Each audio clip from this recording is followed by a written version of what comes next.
اس ہاتھ کی ایک بوٹی بھی سلامت نہیں تھی۔ کیا عظمت پائی ہے، اس کا نام ہے عشق۔ کوئی ایسا نمونہ دے سکتا ہے؟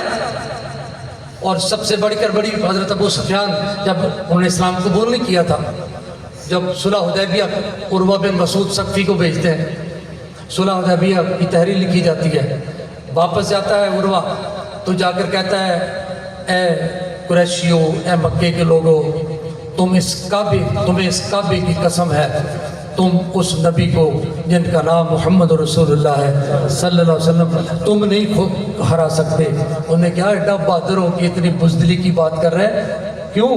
اس نے کہا میں نے جو ادب، جو عقیدت، جو محبت میں نے ان اصحاب رسول کے اسوہ سے میں نے ملاحظہ کی ہے، میں نے بڑے بڑے کیسر و کسریٰ کے دربار دیکھے ہیں، ایسا میں نے کہیں نہیں دیکھا۔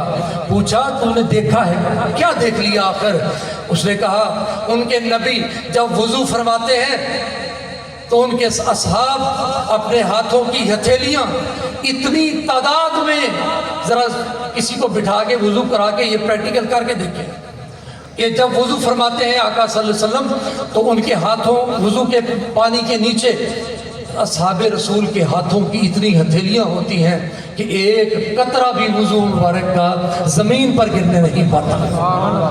وہ کیا کرتے ہیں جب وضو پورا ہو جاتا ہے تو وہ ہاتھ، گیلے ہاتھ اٹھا کے چہروں پہ مل لیتے ہیں، اور جو پیچھے رہ جاتے ہیں وہ منتظر رہتے ہیں یہ جو وضو ہو جائے پورا۔ پھر وہ کیا کرتے ہیں جو قریب نہیں پہنچ سکے یا جن کے ہاتھ اس وضو کے پاک پانی کے نیچے نہیں آ سکے، وہ کیا کرتے ہیں؟ کہا وہ جن کے گیلے ہاتھ ہوتے ہیں نا ان سے ریکویسٹ کرتے ہیں ذرا ہاتھ ادھر کرنا۔ وہ ہاتھ کرتے ہیں، وہ ہاتھوں سے ہاتھ مس کر کے چہروں پہ مل لیتے ہیں۔ بتائیں مجھے یہ کیا شریعت کا حکم ہے؟ کیا قرآن میں یہ حکم تھا؟ کیا حدیث میں یہ حکم ہے؟ اور دوسرا کویسچن، یہ اگر شرک ہوتا وہی آ جاتی، بلکہ خود حضور منع فرماتے یہ کیا کر رہے ہیں؟ یہ محبت ہے، اور محبت عین بندگی بلکہ بندگی کی روح ہوتی ہے، شرک نہیں، عین عبادت ہے، عبادت کی جان ہے۔ قاعدہ دار الاسلام کا مقالہ ہے، فرمایا دین ہماری سب سے بڑی ضرورت ہے۔ اگر کسی کے پاس ساری دنیا کی ساری چیزیں ہوں، دین نہ ہو، گویا اس کے پاس کچھ بھی نہیں۔ یہ بات بڑی سٹریٹ فارورڈ ہے، آپ سمپلی بڑی آسانی سے اس کو سمجھ جائیں گے کہ ٹھیک ہے